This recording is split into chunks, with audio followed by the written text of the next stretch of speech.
Hi, welcome back to miracle life with Rekha Sri channel. இந்த வீடியோவில் நம்ம கர்ப்பமாக இருக்கும்போது எந்த மாதிரியான விஷயங்கள்லாம் நம்ம செய்யவே கூடாது, சில விஷயங்கள் நம்ம பண்ணும்போது அந்த விஷயங்கள் நம்ம வயிற்றில் வளர்கிற குழந்தைய பாதிக்கும். ஸோ அந்த மாதிரி விஷயங்கள்லாம் என்ன அப்படிங்கிறத தான் இந்த வீடியோவில் பார்க்க போகிறோம். ஃபர்ஸ்ட் ஒன் என்னென்னா, நம்மளோட சுற்றுச்சூழல் தான். சுற்றுச்சூழல் எந்த அளவுக்கு இருக்குது, நல்லா இருக்குதா, சுற்றுச்சூழல் மோசமாக இருக்குதா அப்படிங்கிறது ரொம்ப முக்கியம். ஏன்னா நம்ம சுவாசிக்கிற அந்த காற்று, அந்த ஆக்சிஜன் மூலமாக தான் குழந்தையும் நம்ம வயிற்றுக்குள்ளே சுவாசிக்கும்.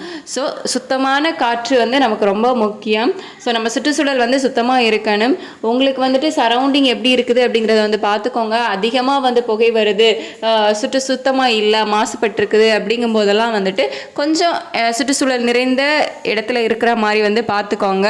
ஸோ அதிக மரங்கள் நிற்கிற இடத்துலலாம் நமக்கு ஆக்சிஜன் அதிகமாக இருக்கும். அதாவது உங்களுக்கு நல்ல ஒரு ஆக்சிஜனேற்றம் கிடைக்கிற மாதிரியான இடங்களை நீங்கள் சூஸ் பண்ணிக்கோங்க. இப்போ சுற்றுச்சூழல் நல்லா இல்லை, மோசமாக இருக்குது அப்படிங்கும்போது உங்களுக்கு எந்த இடம் பெட்டராக இருக்கும், எந்த இடத்துல நமக்கு பாதுகாப்பாக இருக்கும், நல்ல ஆக்சிஜன் இருக்கும் அப்படிங்கிறத பார்த்துக்கோங்க.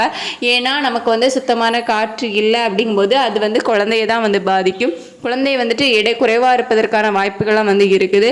ஸோ நல்ல சுற்றுச்சூழல் முக்கியம். அதே மாதிரி விட்டமின் நிறைய இருக்கிறது, ஆக்சிஜனேற்றம் நிறைந்த உணவுகளை நீங்கள் உங்கள் உணவில் சேர்த்துக்கோங்க.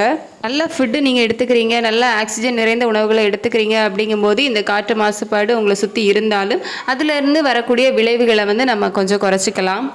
முக்கியமாக பார்த்தீங்கன்னா பால் எடுத்துக்கலாம். பால் நீங்கள் எடுத்துக்கிட்டீங்க அப்படின்னா குழந்தையோட வெயிட் கரெக்டான அளவில் இருக்கிறதுக்கு ரொம்பவே ஹெல்ப் பண்ணும். காலையில் ஒரு கப் பால், ஈவினிங் ஒரு கப் பால் எடுத்துக்கோங்க. பசும்பாலாக இருந்துச்சு அப்படின்னா இன்னுமே ரொம்ப நல்லது. இது குழந்தையோட எடை கரெக்டான அளவில் இருக்கிறதுக்கு, குழந்தையோட எடை நல்லா இருக்கிறதுக்கு ரொம்ப ஹெல்ப்ஃபுல்லாக இருக்கும்.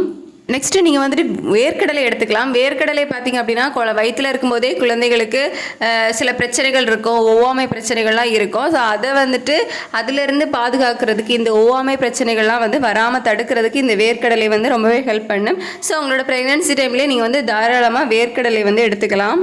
நெக்ஸ்ட் குழந்தையோட முடி வளர்ச்சிக்கு புரத உணவுகள் ரொம்ப முக்கியம். குழந்தை கர்ப்பப்பையில் இருக்கும்போதே 14-15வது வாரத்தில் குழந்தைக்கு முடி வளர தொடங்கும். ஸோ அந்த மாதிரி வளர தொடங்கும் போது நீங்கள் இந்த புரதம் நிறைந்த உணவுகளை அதிகமாக எடுத்துக்கிட்டீங்க அப்படின்னா குழந்தைக்கும் முடி வளர்ச்சி நல்லாயிருக்கும். அம்மாக்கும் பார்த்திங்க அப்படின்னா முடி நல்ல ஒரு வளர்ச்சி இருக்கும். நம்ம ப்ரெக்னென்சி டைமில் கால்சியம் அயன் டேப்லெட் எடுப்போம். ஸோ ப்ரெக்னென்சி டைமில் மேக்ஸிமம் முடி வளர்ச்சி நல்லாயிருக்கும் ப்ரெக்னெண்ட்டாக இருக்கிறவங்களுக்கு. ஸோ நீங்கள் இன்னும் இந்த மாதிரி புரத உணவுகள் எடுத்துக்கிட்டீங்க அப்படிங்கும்போது குழந்தைக்கும் இந்த முடி வளர்ச்சி நல்லாயிருக்கும். முக்கியமாக புரதம் முட்டையிலலாம் நிறைய இருக்குது. ஸோ முட்டையெல்லாம் டெய்லி ஒன்று உங்கள் உணவுகளில் சேர்த்துக்கலாம். நெக்ஸ்ட் பார்த்திங்க அப்படின்னா முக்கியமாக சுகர் எடுத்துக்கிறது. நமக்கு ப்ரெக்னென்சி டைமில் சுகர் கிரேவிங்ஸ் இருக்குது, இனிப்பு சாப்பிடணும் அப்படின்னு ஆசையாக இருக்குது அப்படின்னு சொல்லிட்டு நம்ம அளவுக்கு அதிகமாக இனிப்புகள் சாப்பிட்டோம் அப்படின்னா அது உங்களுக்கு இந்த சுகர், அதாவது நீரிழிவு நோய்களை ஏற்படுத்துறது மட்டும் இல்லாமல் குழந்தையோட உடல்லையும் அது பாதிப்பை ஏற்படுத்தும். குழந்தைக்கும் தேவையில்லாத கொழுப்புகள் சேர்ந்து அளவுக்கு அதிகமான உடல் பருமன் ஏற்படலாம். அது மட்டும் இல்லாமல் நீரிழிவு நோய் வர்றதுக்கான வாய்ப்புகளும் இருக்கும். ஸோ லிமிட்டாக சர்க்கரையின் அளவை எடுத்துக்கோங்க. நெக்ஸ்ட் நீங்கள் இப்போ ஃப்ளைட்டில் ட்ராவல் பண்ணுறீங்க அப்படிங்கும் போதெல்லாம் ஃப்ளைட்டில் இருந்து ஒரு கதிர்வீச்சு வெளிவரும். ஸோ அந்த கதிர்வீச்சு நம்ம வயிற்றுக்குள்ளே இருக்கக்கூடிய கர்ப்பப்பையில் இருக்கக்கூடிய குழந்தையோட பாதிக்கும். ஸோ அதிக நேரம் நீங்கள் ட்ராவல் பண்ணுறீங்க, அடிக்கடி ஃப்ளைட்டில் ட்ராவல் பண்ணுறீங்க அப்படிங்க உங்கள் டாக்டர் கிட்ட கரெக்டாக அட்வைஸ் கேட்டுக்கோங்க. ஓகேவா அப்படின்னு சொல்லிட்டு டாக்டர் ஓகேன்னு சொன்னால் மட்டும் நீங்கள் ஃப்ளைட்டில் ட்ராவல் பண்ணுங்கள்.